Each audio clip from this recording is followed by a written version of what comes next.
कहानियाँ सीख जो जीवन बदल दे।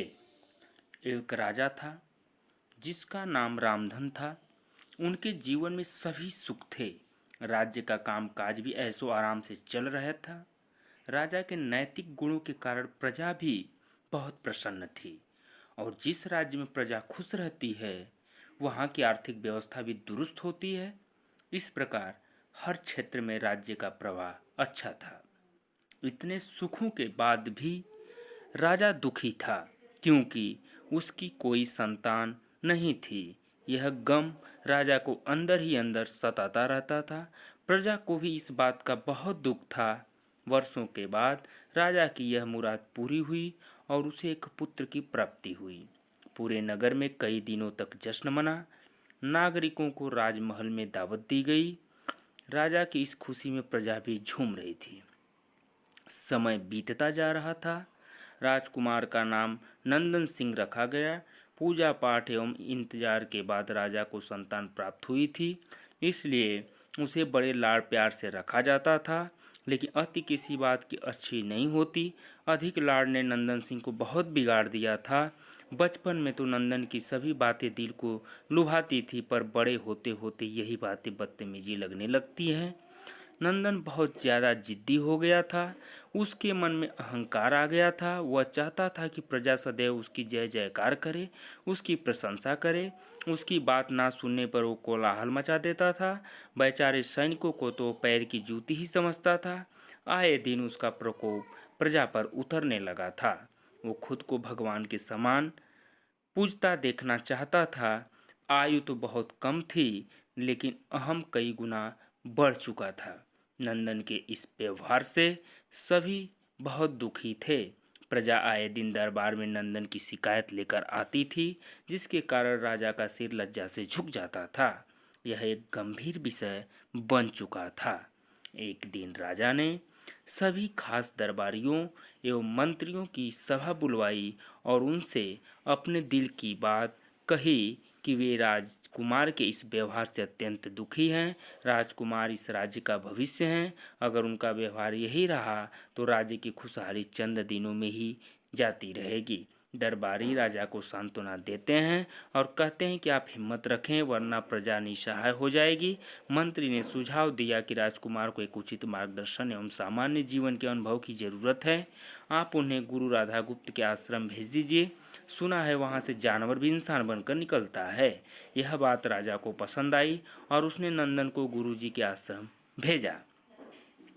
अगले दिन राजा अपने पुत्र के साथ गुरुजी के आश्रम पहुँचे।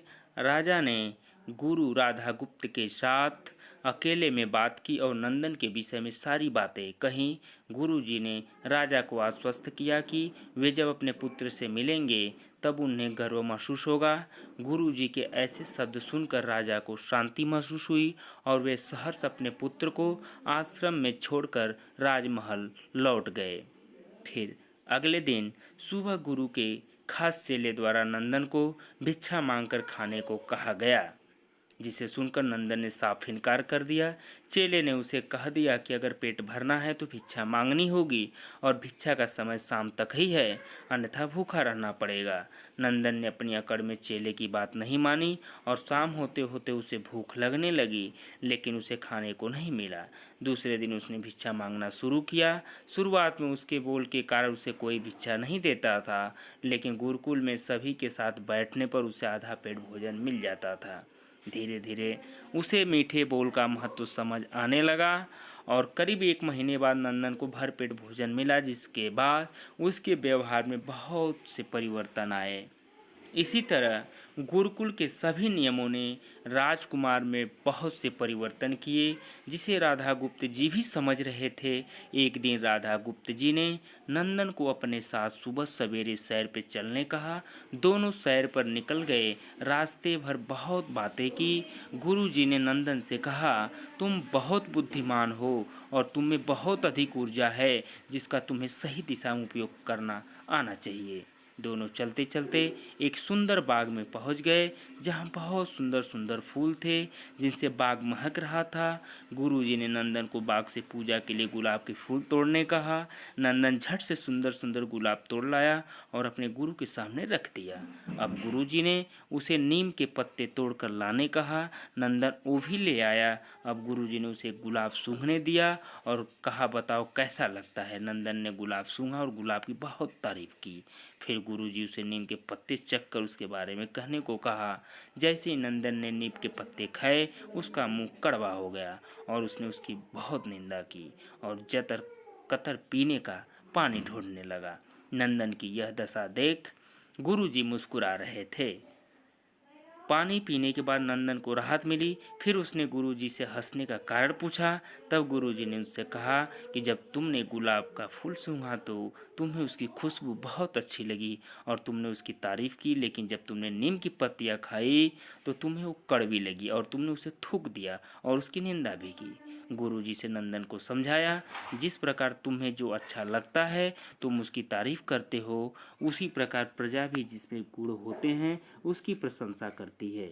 अगर तुम उनके साथ दुर्व्यवहार करोगे और उनसे प्रशंसा की उम्मीद करोगे तो वे यह कभी दिल से नहीं कर पाएंगे। इस प्रकार जहाँ गुण होते हैं वहाँ प्रशंसा होती है। नंदन को सभी बातें विस्तार से समझ आ जाती है और वो अपने महल लौट जाता है। नंदन में बहुत परिवर्तन आता है और वो बाद में एक सफल राजा बनता है। कहानी की शिक्षा यही है कि गुरु की सीख ने नंदन का जीवन ही बदल दिया। वो एक क्रूर राजकुमार से एक न्यायप्रिय दयालु राजा बन गया। इस कहानी से हमें यही शिक्षा मिलती है कि हम में गुण होंगे तो लोग हमें हमेशा पसंद करेंगे, लेकिन अगर हम अवगुणी हैं तो हमें प्रशंसा कभी नहीं मिल सकती।